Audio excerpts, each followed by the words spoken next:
Disrespectful to me that you think I would come in here purposely and treat this like a joke or a game. I never said it was a joke. What type of statement is that? Wow! Regardez bien cette image. Pendant une fraction de seconde, personne ne comprend ce qui arrive. Les gens pensent voir une voiture perdue, un conducteur paniqué, peut-être un accident. Mais ce pick-up rouge ne cherche pas une sortie. Il ne ralentit pas, il ne klaxonne pas, il ne tente pas d'éviter la foule. Il fonce droit dans une parade de Noël. En quelques secondes, une rue remplie de familles devient une scène de guerre. Des enfants disparaissent dans la panique. Des parents courent sans savoir qu'ils doivent fuir ou revenir en arrière. Des danseuses, des musiciens, des grands-parents, des joueurs de baseball de 8 ans. Tous se retrouvent sur la trajectoire d'un homme qui ne s'arrête pas. Et le plus troublant, ce n'est pas seulement ce qu'il vient de faire, c'est ce qu'il fait juste après. Quelques minutes plus tard, l'homme que la police recherche dans toute la ville est retrouvé devant une maison. Il n'a plus de chaussures. Il porte la veste d'un inconnu. Il vient de demander un téléphone pour appeler un Uber. Et quand les policiers le mettent en joue, sa première réaction n'est pas la panique, ce n'est pas le remords, ce n'est même pas la peur. Il demande simplement « Qu'est-ce que j'ai fait ?» Hands up! Put your hands where I can see them! Put your hands up! Hands up! Hands up!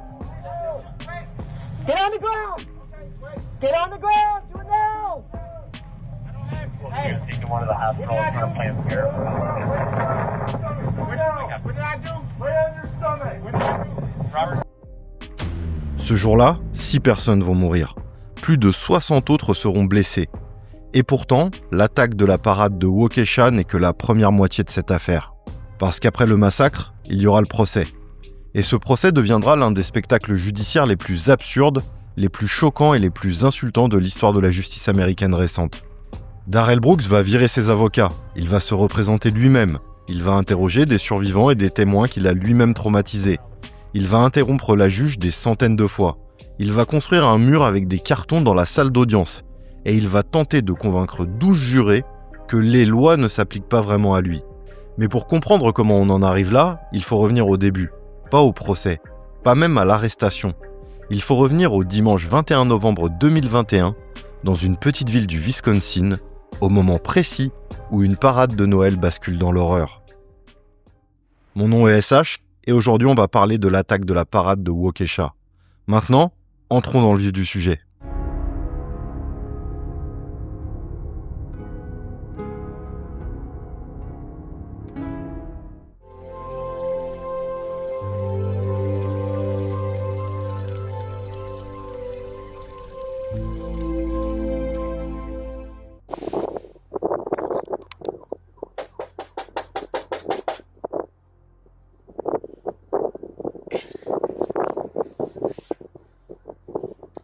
Hey, my ID! My ID!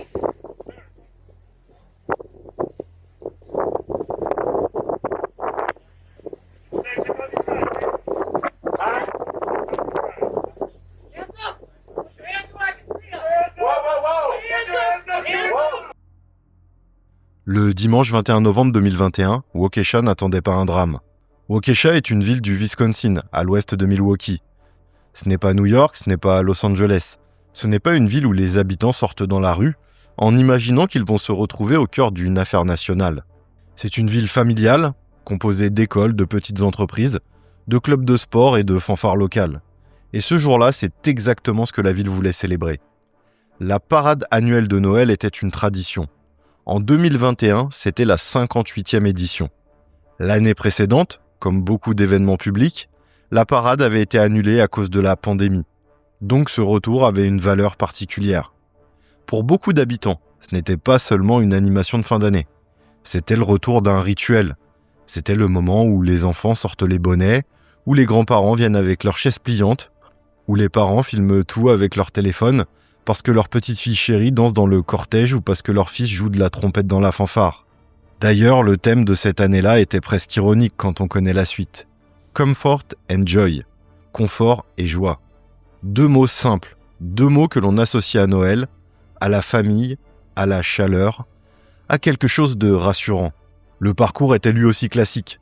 Le cortège devait partir vers Pleasant Street et West Main Street, avancer dans le centre-ville, longer Main Street, rejoindre West Wisconsin Avenue, puis continuer jusqu'à la fin du parcours. Le genre de trajet que les habitants connaissent, le genre de route où ce jour-là, on n'attend pas la violence. Il y avait des dizaines de groupes inscrits à la parade, des commerçants locaux, des écoles, des clubs, des équipes de sport, des groupes de danse, des musiciens, des enfants et encore beaucoup d'enfants.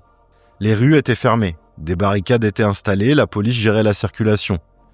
Tout était censé être sous contrôle. Et pendant les premières dizaines de minutes, tout se passe comme prévu. La foule est dense mais joyeuse. Il fait froid mais rien d'inhabituel pour le Wisconsin en novembre. Les gens sont en manteau, les enfants attendent les bonbons, les parents regardent le cortège passer. Il y a cette atmosphère très particulière des petites parades locales, pas parfaitement chorégraphiées, pas énormes, pas hollywoodiennes, mais sincères. Et c'est justement ce qui rend la suite si violente. Parce qu'une parade comme celle-ci n'est pas préparée pour résister à une attaque. Les participants regardent devant eux, ils dansent, ils marchent, ils jouent de la musique, ils saluent la foule. Les spectateurs sont sur le côté, parfois très proches de la route. Certains sont assis, d'autres tiennent des enfants par la main. Personne ne pense à une issue de secours. Personne ne calcule où courir si un SUV surgit dans la foule. Ce n'est pas un lieu de peur, c'est un lieu de confiance. Et c'est cette confiance qui va être broyée ce jour-là. Il est environ 16h39. Le soleil commence à se coucher, la lumière change. La parade est déjà lancée depuis un moment. L'inspecteur Thomas Casey de la police de Waukesha est affecté à la circulation. Son rôle n'est pas de poursuivre un suspect, ce n'est pas une intervention d'urgence, c'est une mission de sécurité publique normale. Il doit maintenir les rues fermées, éviter qu'un conducteur se trompe, protéger le parcours. Puis il entend les premiers cris. Au début, un cri dans une foule ne signifie pas forcément l'horreur. Dans une parade, les gens crient pour saluer quelqu'un. Ils applaudissent, ils appellent un enfant, ils rient. After that, approximately a minute or so later, I believe I started hearing radio traffic on both Channel 3 and Channel 1. I believe either a reserve officer or a community service officer on Channel 3 requested an ambulance somewhere on the eastern portion of the parade route. I remember it was sort of towards the beginning of the parade. They were asking for an ambulance because someone... Mais ces cris-là ne sonnent pas comme les autres. Casey se retourne et il voit la foule s'ouvrir en deux. Pas s'ouvrir tranquillement, pas comme quand une fanfare s'avance, s'ouvrir brutalement, comme si quelque chose poussait les gens à se jeter sur les côtés. Au milieu de la rue, un Ford Escape rouge avance vers lui. Un SUV rouge, pas une voiture de police, pas un véhicule autorisé, pas un camion de parade. Un véhicule civil qui vient de franchir une zone où il ne devrait pas être.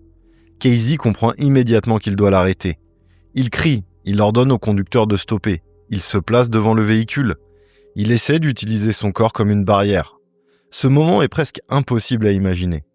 Un policier seul face à un SUV, une fraction de seconde pour décider si la personne au volant est perdue, paniquée, malade ou dangereuse, une fraction de seconde pour choisir entre rester devant la voiture ou sauver sa propre vie. Le SUV ne s'arrête pas, il continue. Casey est forcé de s'écarter. Au passage, le véhicule est encore assez proche, encore assez lent, pour que Casey frappe la vitre ou le pare-brise avec son poing. Il frappe, il crie, il exige que le conducteur s'arrête. Mais le conducteur n'entend rien et ne s'arrête pas.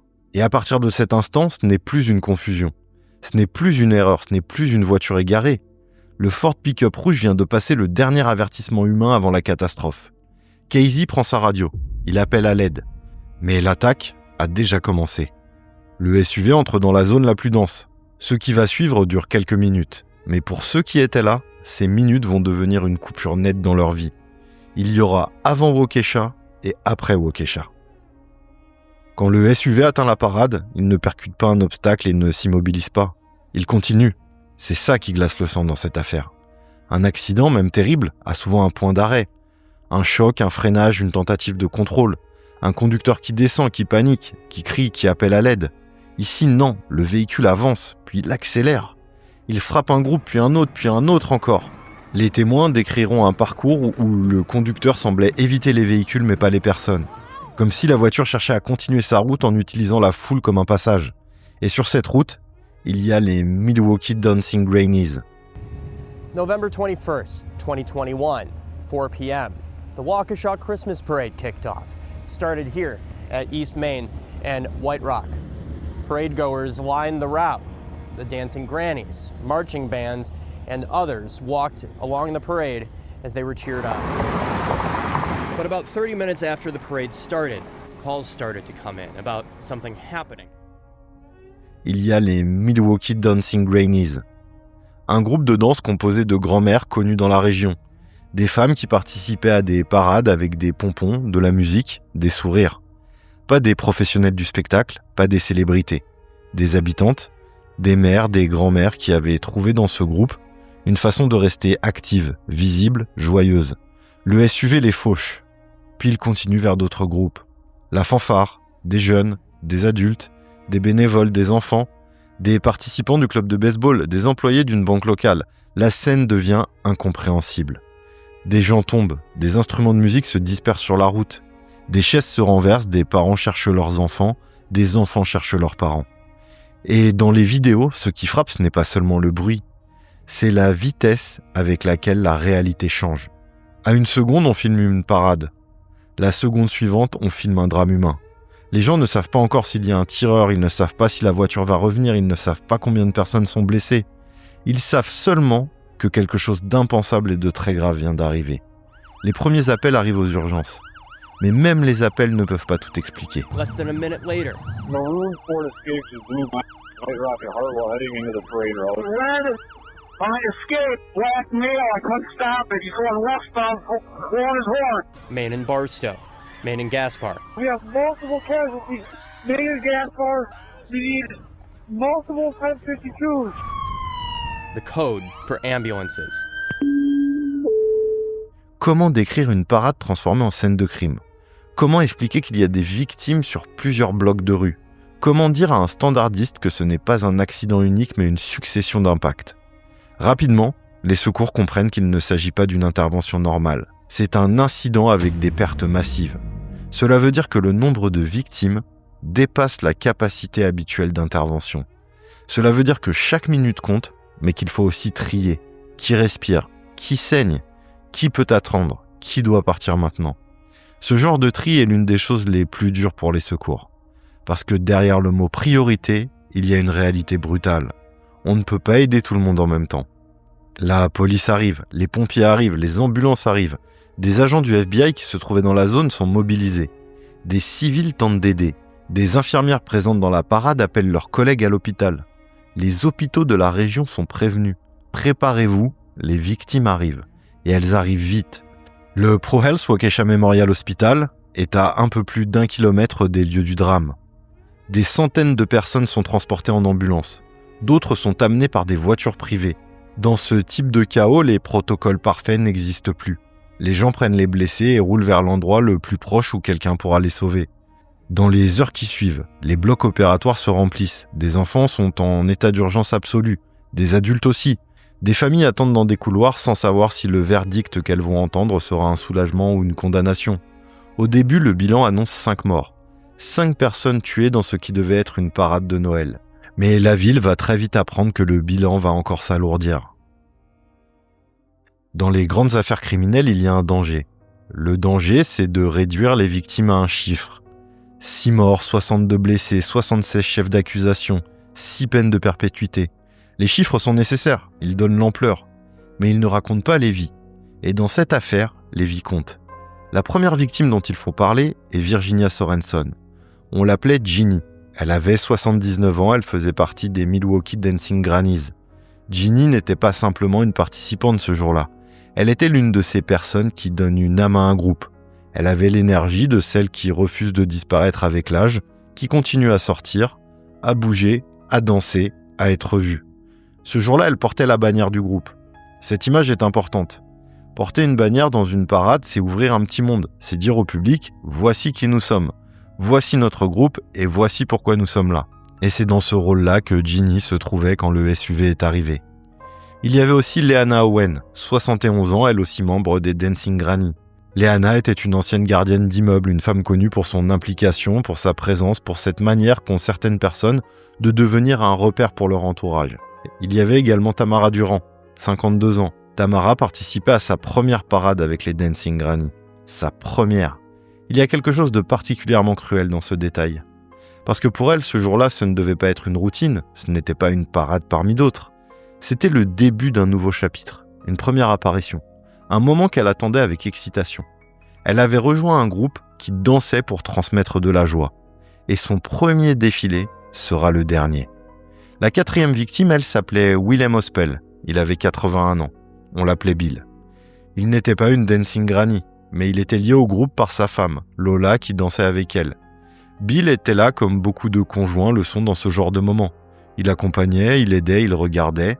Il était présent parce que quelqu'un qu'il aimait était dans la parade. Ce jour-là, il était venu soutenir sa femme. Elle survivra, lui, non. Puis il y a Jen Kulik, 52 ans. Jen travaillait pour la Citizen Bank. Elle participait à la parade avec ses collègues. Dans beaucoup de villes, les banques locales, les commerces, les associations défilent ensemble. Ce n'est pas du marketing agressif, c'est une manière d'appartenir à la communauté. On marche avec les gens que l'on croise toute l'année. Jen était là pour ça. Elle ne faisait rien de dangereux, elle ne prenait aucun risque. Elle marchait dans une parade de Noël. Et enfin, Jackson Sparks. Jackson avait 8 ans. 8 ans. Il participait avec son équipe de baseball. Son frère Tucker sera lui aussi blessé. Jackson sera hospitalisé. Pendant un moment, il y a encore de l'espoir. La ville a déjà perdu 5 personnes, mais elle veut croire que l'enfant va survivre. Puis le mardi soir, la nouvelle tombe. Jackson Sparks est mort de ses blessures. La 6e victime. Et c'est là que l'affaire prend une dimension encore plus insupportable. Parce qu'un enfant de 8 ans ne comprend même pas encore vraiment le monde dans lequel il vit. Il ne comprend pas les failles du système judiciaire. Il ne comprend pas les cautions, les mandats, les audiences, les antécédents. Il ne comprend pas pourquoi un adulte pourrait avoir une haine telle qu'il choisirait de transformer une parade en massacre. Jackson était simplement là, comme les autres. La ville de Waukesha ne pleure donc pas seulement 6 morts, elle pleure 6 membres de sa communauté. Et autour d'elle, des dizaines d'autres vies brisées. Des blessés qui devront réapprendre à marcher. Des enfants qui garderont des cicatrices. Des familles qui, chaque mois de novembre, reviendront mentalement dans cette rue. Et pendant que les victimes sont transportées vers les hôpitaux, pendant que les familles cherchent des nouvelles, pendant que les policiers essayent de comprendre l'ampleur de ce qu'ils viennent de voir, le conducteur du SUV, lui, est toujours en fuite. Le pick-up rouge ne pouvait pas aller très loin. Après avoir traversé la parade, le véhicule était dans un état catastrophique. L'avant était enfoncé, la carrosserie était abîmée, des vêtements et des débris étaient coincés dans la tôle du véhicule. Ce n'était plus une voiture capable de disparaître proprement sur l'autoroute. Le conducteur finit donc par l'abandonner. Et c'est là que commence une séquence presque irréelle. Darrell Brooks quitte le véhicule. Il se déplace dans un quartier résidentiel. Il enlève ou abandonne certains effets vestimentaires. Il n'a plus de chaussures. Il n'a plus l'apparence d'un homme qui vient de conduire un SUV dans une foule. Il ressemble maintenant à quelqu'un qui a froid, quelqu'un qui a besoin d'aide, quelqu'un qui veut rentrer chez lui. Et c'est exactement l'image qu'il va utiliser. Il arrive dans Elizabeth Street. Il frappe aux portes, il demande un téléphone, il parle d'un Uber. Imaginez la scène du point de vue des habitants. Vous êtes chez vous, il fait froid. Un homme inconnu se présente. Il n'a pas de chaussures, il semble perdu. Il vous dit qu'il est sans abri et qu'il a besoin d'aide. Dans une ville normale, dans une soirée normale, beaucoup de gens auraient envie d'aider. Et c'est ce que fait Daniel Ryder. Sir, do you live in the city of Waukesha? I do. Where were you living back on November 21st of 2021? 553 Elizabeth Street. Were you living there, were you home there that after... Saying that they're homeless, they're cold, and they need to use my phone so that they can tell their Uber where to pick them up. What did that gentleman look like? He was African American. He had long hair and a beard. Do you remember what he was wearing? Yeah, he had a red T-shirt, reddish orange T-shirt, and no shoes on, pants. But I remember it stood out to me because it was cold and really windy that day, and he was outside with a T-shirt and no shoes. Daniel ouvre sa porte. Il voit Brooks grelotter. Il ne sait pas encore que cet homme est recherché pour l'une des attaques les plus graves de l'histoire récente du Wisconsin. Alors il fait un geste humain. Il le laisse entrer, il lui donne une veste, il lui donne à manger, il lui prépare un sandwich et il lui permet d'utiliser son téléphone. Et ce contraste est l'un des plus dérangeants de toute cette affaire. Quelques minutes plus tôt, Brooks fauchait des dizaines de personnes en voiture, et là il est dans la maison d'un inconnu, en train de jouer le rôle d'un homme dans le besoin. Pas un homme qui s'effondre, pas un homme qui avoue, pas un homme qui dit « appelez la police, j'ai fait quelque chose d'horrible ». Un homme qui organise sa fuite. Il appelle sa mère, il attend, il surveille. Puis à l'extérieur, l'ambiance change. Les sirènes se rapprochent, les voitures de police circulent dans le quartier, les descriptions commencent à tomber. Les voisins comprennent qu'un homme correspondant au suspect est peut-être dans le secteur. Et Daniel Ryder commence à réaliser que l'inconnu dans sa maison n'est peut-être pas simplement un homme sans chaussures. La police arrive, les agents donnent des ordres clairs, les mains en l'air, au sol, sur le ventre. Brooks obtempère. Et c'est là que l'on entend cette phrase. « Qu'est-ce que j'ai fait ?» Cette phrase, dans ce contexte, est presque une provocation. Parce que la ville entière est en train de comprendre ce qu'il a fait. Les ambulances roulent encore, les familles sont encore sans nouvelles, les secouristes sont encore sur le bitume, des enfants sont encore en chirurgie, et lui, il ose demander ce qu'il a fait. Pendant l'arrestation, un détail va devenir presque symbolique. Paused at 1 minute and 4 seconds. What did we see in that portion of the video? That was a sandwich. Where did that sandwich come from? His right pants pocket. The subject on the ground is? Yes, sir. Please resume at 1:04. Le sandwich que Daniel Ryder lui avait donné tombe de sa poche. Un sandwich. Dans une affaire où tout est monstrueux, ce détail est minuscule. Mais il reste dans la mémoire parce qu'il montre l'absurdité froide de la séquence. Un homme qui vient de détruire des dizaines de vies et à qui on a préparé un sandwich. Les policiers le fouillent. Ils trouvent une clé noire, la clé d'un Ford, d'un pick-up. Le Ford Escape rouge. Le véhicule est lié à sa mère, Brooks est lié au véhicule. Les témoins, les vidéos, les trajectoires, tout commence à converger. Darrell Edward Brooks Jr., 39 ans, est arrêté. Mais si les policiers pensent que la partie la plus difficile est terminée, ils se trompent. Parce que Brooks ne va pas seulement nier, il va transformer chaque étape en théâtre. Dans la salle d'interrogatoire, Darrell Brooks ne se comporte pas comme un homme qui vient d'être arrêté pour un massacre. Il se comporte comme un homme qui cherche un angle de défense. Il se plaint, il parle de douleur, il insiste sur son épaule. Il dit qu'on lui a fait mal pendant l'arrestation. You didn't have to put the picture down. You didn't have to. The stroller. That's a stroller. Yeah. So a kid got hurt. Yeah. A kid. Yeah. Bad. You said a lot of people got hurt. Checked out. Yeah. A lot of people got hurt. To me, it's a pretty good injury if a doctor's got to check you out or you got a broken leg. Yeah. So what do you call my shoulder? I'm just making a joke, but yeah. I don't know. Well, I want to believe you're the man you say you are, Darrell, but I'm not laughing because there's nothing funny about this. No, I was just saying. No, it's not. It's never been that. Dude, I don't take my life as a joke. I don't take my life as no joke. I was just making a joke about my shoulder when you just said, you know, if it's a serious injury, if you got to get looked out. And I was just saying I had to get looked out, but they didn't say it was serious. They treated it like, oh, Let's say spend the night. you're the guy in cuffs, so.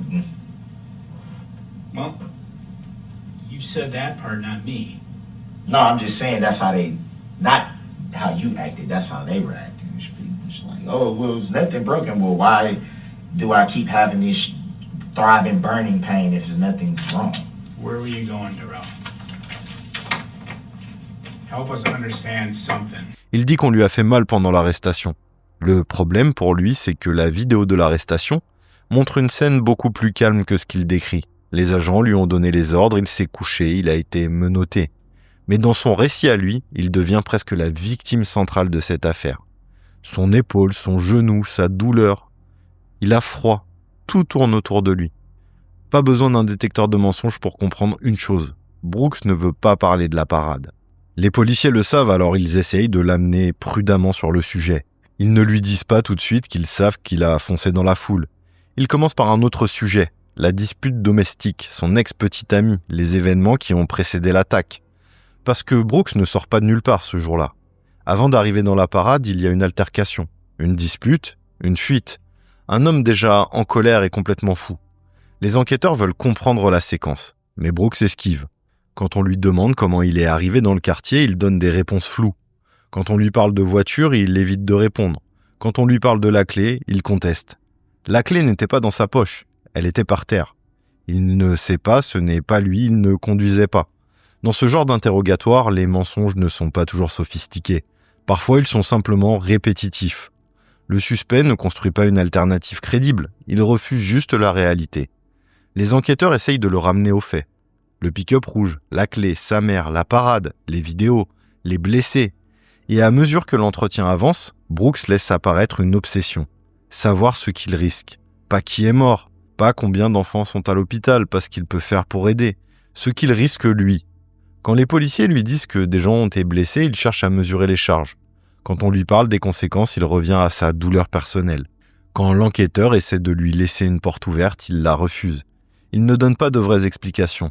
Et c'est cela qui rend l'interrogatoire si frustrant. Il n'y a pas de moment de rupture, pas de confession, pas de scène où il baisse la tête et dit « Oui, c'était moi ». Il y a seulement un homme qui se tortille autour de l'évidence. Et pendant qu'il fait ça, les enquêteurs découvrent plus clairement son passé. Un passé qui va rendre la question encore plus difficile. Comment se fait-il que cet homme était-il dehors ce jour-là ? Darrell Brooks n'est pas devenu dangereux le 21 novembre 2021. Cette phrase est essentielle à retenir. Parce que parfois, après une attaque de masse, on cherche le moment unique, le basculement, la folie soudaine, l'explosion imprévue. Mais dans le cas de Brooks, le dossier montre plutôt une longue trajectoire. Une accumulation, des violences, des arrestations, des mandats, des occasions manquées. Son histoire judiciaire commence à la fin des années 90. En 1999. Il est encore très jeune et il fait déjà face à une accusation grave pour violence ayant causé des blessures importantes. Ce n'est pas une petite erreur d'adolescent. Ce n'est pas seulement une bagarre de couloir. C'est le début d'un rapport à la violence qui va revenir encore et encore. Dans les années suivantes, il est accusé d'obstruction et de possession de drogue. Il manque des audiences, il est rattrapé par des mandats d'arrêt. Puis arrive l'affaire du Nevada. En 2006, à Sparks, dans le Nevada, Brooks est accusé dans une affaire sexuelle impliquant une adolescente de 15 ans qui tombe enceinte. Il plaide coupable en 2007. Il est condamné à une peine de prison, puis libéré en 2009. Ce passage est important pour deux raisons. D'abord parce qu'il montre une nouvelle catégorie de criminalité dans son parcours. Ensuite parce qu'il entraîne son inscription comme délinquant sexuel. Et même cela, Brooks va le traiter comme une contrainte qu'il peut contourner. Au fil des années, il ne respecte pas correctement ses obligations. Il donne de mauvaises informations. Il ne se conforme pas aux exigences qui lui sont imposées. Puis il retourne dans le Wisconsin. En 2010, nouvelle affaire de violence domestique. Une femme raconte qu'il l'a jetée au sol et l'a attrapée à la gorge. La strangulation dans un contexte de violence conjugale n'est jamais un détail. Les spécialistes de ces violences le répètent souvent. Lorsqu'un agresseur étrangle sa victime, le risque de violence future grave augmente. Ce n'est pas juste un coup, c'est une démonstration de contrôle. Je peux te priver d'air, je peux décider quand tu respires. Brooks est accusé, les charges sont réduites, il purge une peine relativement courte, puis il ressort. Encore. Et les années passent avec cette même impression. Le système le voit, le système le touche, mais le système ne le retient pas longtemps. Il y a aussi son personnage public. Brooks tente de se construire une identité de rappeur sous le nom de Mad Boy Fly. Ce détail pourrait sembler anecdotique, mais il devient troublant après coup parce que dans l'un de ses clips, on aperçoit un pick-up rouge, le même type de véhicule qui deviendra plus tard son arme. Ce n'est pas une preuve qu'il préparait l'attaque de la parade, ce n'est pas un signe mystique, mais narrativement, l'image est impossible à oublier. L'homme qui se filme devant ce véhicule ne sait pas encore que ce véhicule sera associé à son nom pour toujours. Puis arrive 2020. Une dispute familiale, une arme, des coups de feu tirés sur un proche et une autre personne. Selon les éléments de cette enquête, personne n'est mort. Mais encore une fois, le signal est là. Violence, impulsivité, armes, mise en danger. Et malgré cela, Brooks se retrouve dehors. En 2021, la situation s'accélère. Au mois de mai, il est impliqué dans une affaire de violence domestique en Géorgie. Puis surtout, il y a le mois de novembre. Quelques semaines avant la parade, il retrouve son ex-petite amie. Il se dispute, il la frappe, puis il utilise son véhicule contre elle. Il lui roule sur la jambe. Ce détail est capital, parce que le 21 novembre, quand Brooks fonce dans la parade, ce n'est pas la première fois qu'il est accusé d'utiliser une voiture comme une arme contre quelqu'un. Il l'a déjà fait, très récemment. Dans cette affaire du mois de novembre, il est arrêté, il est accusé, et il est libéré sous caution. Et cette caution est fixée à 1 000 $. Pour un homme avec un dossier de violence, une affaire ouverte pour possession d'armes à feu, des accusations de violence domestique et un acte impliquant déjà un véhicule contre une victime. Forcément, la caution est payée, Brooks se sort. 2 jours plus tard, il est au volant du pick-up rouge dans la parade de Waukesha. Après l'attaque, cette décision de caution va devenir l'un des points les plus controversés de l'affaire. Le bureau du procureur de Milwaukee reconnaîtra que le montant de la caution était trop bas. Il parlera d'erreur humaine, d'un procureur adjoint surchargé, d'un système sous pression. Mais pour les familles, ce genre d'explication arrive trop tard. Parce qu'une erreur administrative, quand elle concerne un homme dangereux, peut avoir des conséquences irréversibles. Et à Waukesha, elle en a eu. Le 23 novembre 2021, Darrell Brooks comparaît pour la première fois après l'attaque. Au départ, il est accusé de 5 homicides intentionnels au premier degré. Le 6e chef d'accusation pour meurtre viendra après la mort de Jackson Sparks. La caution est fixée à 5 millions de dollars. Cette fois, on ne parle plus de 1000 dollars. L'affaire prend une ampleur énorme. Puis en janvier 2022, une nouvelle plainte est ajoutée à sa longue liste de charges. Au total, Brooks fait face à 77 chefs d'accusation, 6 homicides intentionnels, 61 mises en danger de la vie d'autrui avec arme dangereuse, l'arme étant ici le pick-up, 6 délits de fuite ayant entraîné la mort, des violations de caution, des accusations liées à la violence domestique. Le dossier est massif, mais la stratégie de la défense, au début, semble classique. Brooks a des avocats commis d'office. Ils explorent une défense liée à la maladie mentale. Ils demandent aussi un changement de lieu pour le procès, parce que l'affaire est tellement connue localement qu'il peut sembler difficile de trouver des jurés impartiaux. La demande de changement de lieu est accordée, et c'est comme cela que l'affaire arrive devant la juge Jennifer Doro.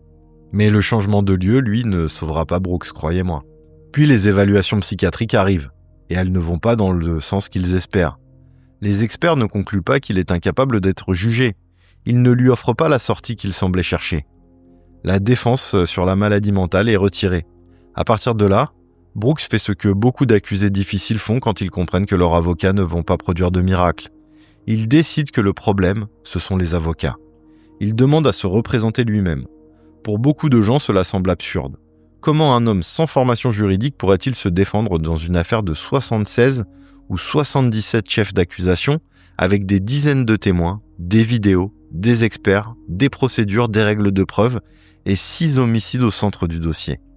Mais le droit américain reconnaît à un accusé compétent le droit de se représenter lui-même. Ce droit existe pour protéger l'autonomie de la défense. Il peut être noble dans certains cas, mais dans cette affaire, il va devenir l'arme du chaos. Le juge Doro doit vérifier que Brooks comprend les risques. Elle l'interroge, elle tente de s'assurer qu'il sait ce qu'il fait. Elle l'avertit, mais il insiste, et finalement elle accepte. Darrell Brooks devient son propre avocat. Le procès peut commencer. Et presque immédiatement, il devient évident que ce procès ne ressemblera à aucun autre. Dans une salle d'audience normale, il y a une forme de théâtre. Les avocats se lèvent, le juge arbitre, les témoins entrent, le jury écoute, chaque personne a un rôle. Mais ce théâtre repose sur une règle invisible. Tout le monde accepte plus ou moins le cadre légal juridique. Darrell Brooks, lui, ne va jamais accepter ce cadre. Dès le début, il conteste son propre nom. Quand la juge l'appelle Darrell Brooks, il répond comme si ce nom ne le concernait pas vraiment. Disrespectful to me that you think I would come in here purposely and treat this like a joke or a game. I never said it was a joke. What type of statement is that? Your life is not on the line. Il insiste sur des formules étranges. Il parle comme les adeptes des théories de citoyens souverains, ces personnes qui croient ou prétendent croire que certaines formules juridiques magiques peuvent les soustraire à l'autorité du tribunal. Il demande quelle est la juridiction. Il conteste l'État. Il exige des fondements. Il répète des mots qu'il ne maîtrise même pas.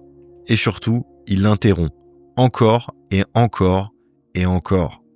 Au début, cela peut paraître presque ridicule. Un accusé qui crie objection à des moments absurdes. Un homme qui semble avoir appris 3 mots de droit et les utilise comme un bouclier. À un procès où la juge doit lui rappeler les règles les plus basiques. Mais très vite, on passe du ridicule à la violence. Parce que dans cette salle, il y a des victimes, il y a des familles, il y a des personnes qui ont vu le pick-up arriver. Il y a des gens qui ont été blessés. Il y a des parents qui ont perdu un enfant. Et cet homme, qui est accusé d'être la cause de tout ça, utilise chaque minute pour attirer l'attention sur lui. La juge Doro comprend l'enjeu. Si elle perd patience, Brooks pourra peut-être prétendre que le procès était injuste. Si elle le muselle trop vite, il pourra peut-être en faire un argument pour faire un appel. Si elle le laisse tout faire, le procès devient invivable. Elle doit donc marcher sur une ligne très fine. Le laisser exercer ses droits, protéger le jury, protéger les témoins, maintenir le dossier intact, éviter le vice de procédure. Et Brooks semble sentir cette contrainte. Il pousse, il teste, il provoque. Il revient sur les mêmes points. Quand une objection est rejetée, il demande les motifs. Quand la juge explique, il interrompt l'explication. Quand elle lui ordonne de se taire, il parle plus fort. Par moments, il refuse de s'asseoir. Il fixe la juge, il tape sur la table. La juge dira même qu'à un moment, son comportement et son regard l'ont fait se sentir menacé. Dans un autre moment surréaliste, Brooks semble dormir ou faire semblant de dormir pendant une partie de l'audience.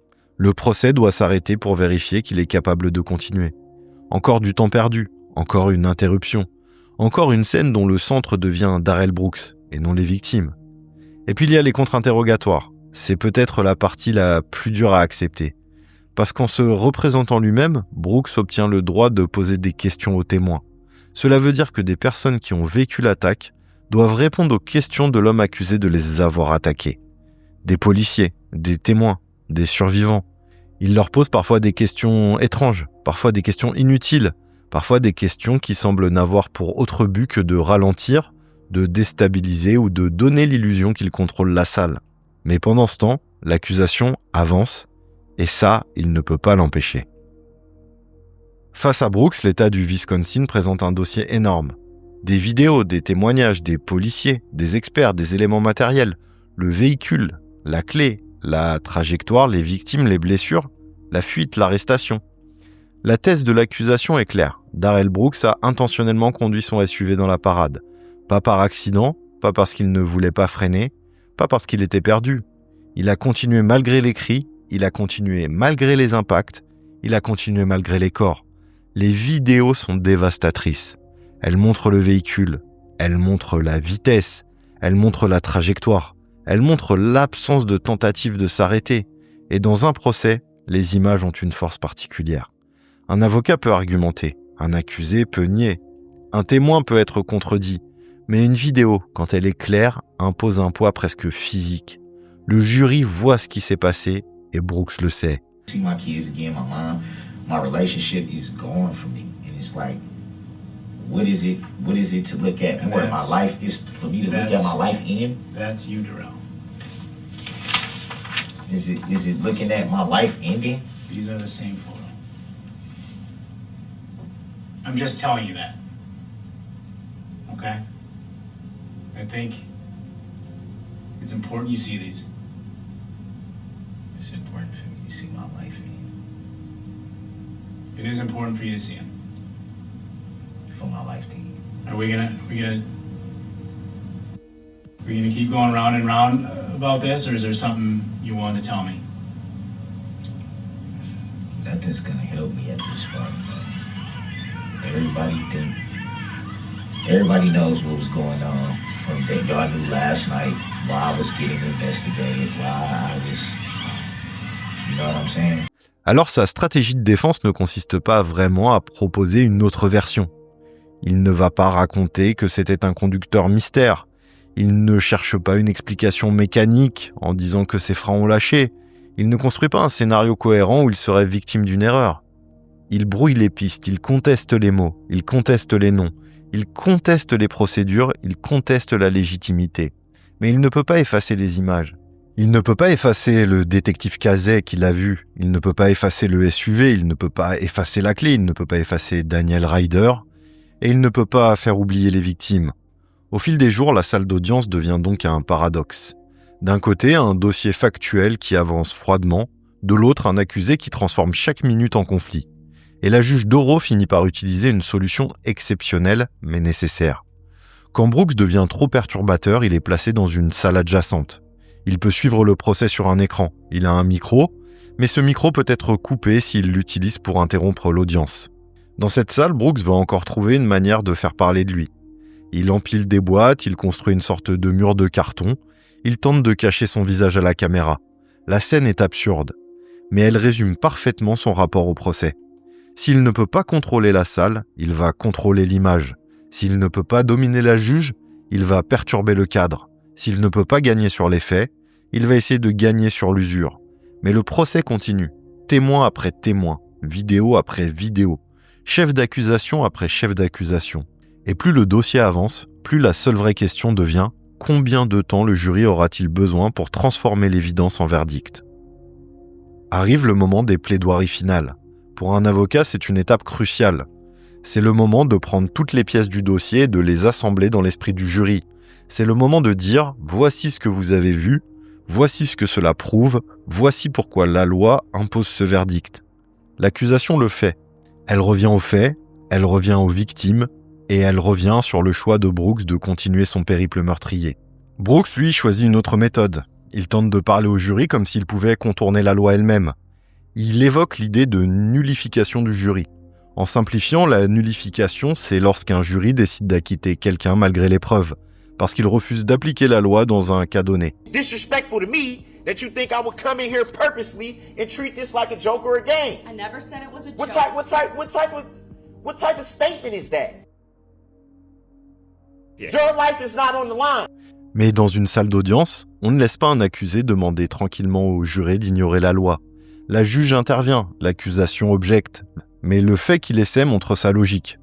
Brooks ne cherche plus vraiment à prouver qu'il n'a rien fait. Il cherche une faille, une échappatoire, un moyen de dire au juré « vous pouvez simplement choisir de me laisser partir ». Comme si le procès était un concours de persuasion, comme si les 6 morts étaient négociables, comme si les images n'existaient pas. Puis vient le moment où le jury se retire. Le procès a été long, épuisant, chaotique, chargé d'émotions.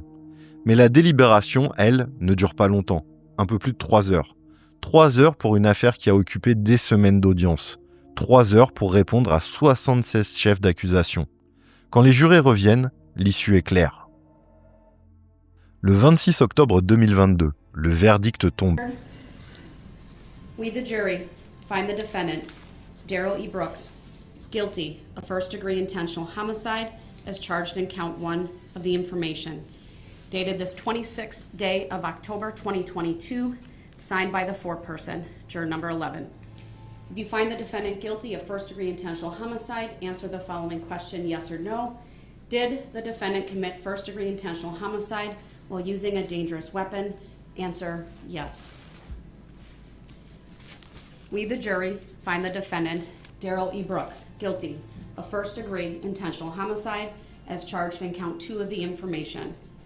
Did the defendant commit first-degree intentional homicide while using a dangerous weapon? Answer, yes. Hey. Coupable. Darrell Brooks est reconnu coupable sur les 76 chefs d'accusation encore retenus. Coupable du meurtre intentionnel de Virginia Sorenson. Coupable du meurtre intentionnel de Leanna Owen. Coupable du meurtre intentionnel de Tamara Durand. Coupable du meurtre de Willem Ospel. Du meurtre de Jen Coolidge, de Jason Sparks. Coupable aussi des dizaines d'autres charges liées aux blessés, aux délits de fuite, aux violations de caution et à l'affaire domestique rattachée au dossier. Ce moment n'efface rien. Il ne ramènera personne, il ne répare pas les jambes brisées, il ne rend pas leur enfance aux enfants qui ont vu la parade se transformer en cauchemar, il ne rend pas Jackson à sa famille. Mais il fixe la vérité judiciaire. Darrell Brooks a fait cela et il en est responsable. Le 16 novembre 2022 vient la sentence. La salle d'audience est encore pleine.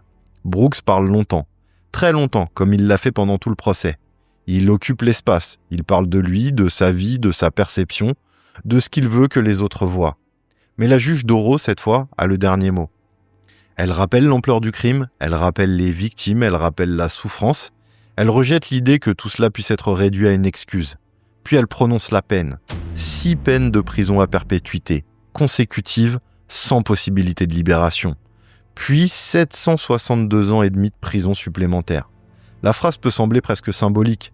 Personne ne vit 762 ans, mais dans le langage de la justice américaine, cela signifie une chose très claire. Chaque victime compte, chaque chef d'accusation compte, chaque blessure compte.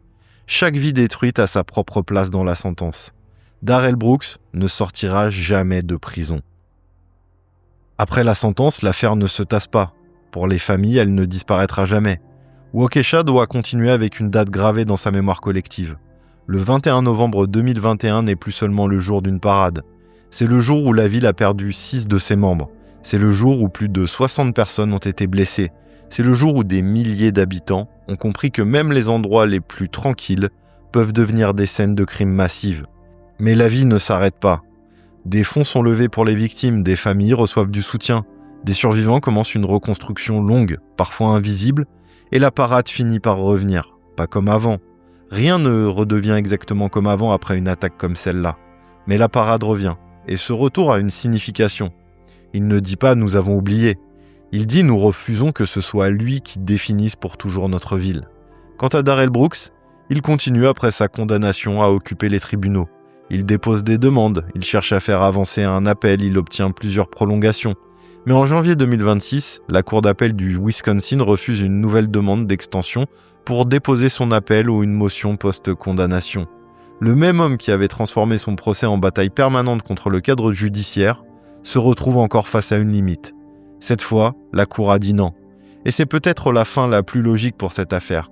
Pendant des années, Darrell Brooks a semblé vivre comme si les limites étaient négociables. Les obligations, les audiences, les cautions, les ordres de la juge, les règles de procédure, les vies des autres. Tout semblait, pour lui, pouvoir être poussé, contesté, écrasé ou transformé en spectacle. Mais le 21 novembre 2021, à Waukesha, il a franchi une limite qui ne pouvait plus être négociée. 6 personnes sont mortes, des dizaines d'autres ont été blessées, une ville entière a été marquée. Et malgré tous ces cris, toutes ces objections, toutes ces théories absurdes, toutes ces tentatives de reprendre le contrôle du procès, la seule chose qui reste au bout du compte, c'est la réalité. Un pick-up rouge, une parade de Noël, 6 vies, et un homme condamné à mourir en prison. Cette affaire pose une question qui dérange. Pas seulement pourquoi a-t-il fait ça, parce que cette question, Darrell Brooks n'y a jamais vraiment répondu et peut-être qu'aucune réponse ne serait satisfaisante. La vraie question est plus large. Combien de signaux faut-il avant qu'un système comprenne qu'un homme est dangereux ? Une condamnation violente, une affaire sexuelle, une strangulation, des tirs, des violences domestiques, une voiture utilisée comme arme. Dans cette affaire, les signaux étaient là, éparpillés dans des dossiers, dans des tribunaux, dans des états différents, dans des audiences manquées, dans des décisions de caution. Et quand tous ces signaux se sont enfin rejoints, c'était trop tard. Waukesha n'a pas été seulement frappée par un pick-up rouge, elle a été frappée par l'addition de tout ce qui n'avait pas été arrêté avant. Et c'est pour cela que cette histoire reste aussi marquante. Parce qu'elle commence comme une parade, elle devient une chasse à l'homme, puis un interrogatoire absurde, puis un procès invraisemblable, puis une condamnation historique. Mais au centre, il y a toujours la même image. Des familles venues voir une parade de Noël, et un homme qui a choisi de ne pas s'arrêter. Si cette affaire vous a marqué, dites-moi en commentaire ce qui vous choque le plus. Le passage du pick-up dans la parade, le comportement de Brooks après l'attaque, ou le chaos qu'il a imposé à son propre procès. Merci d'avoir regardé cette vidéo, prenez soin de vous, et surtout, prenez soin les uns des autres. C'était SH. Bye bye.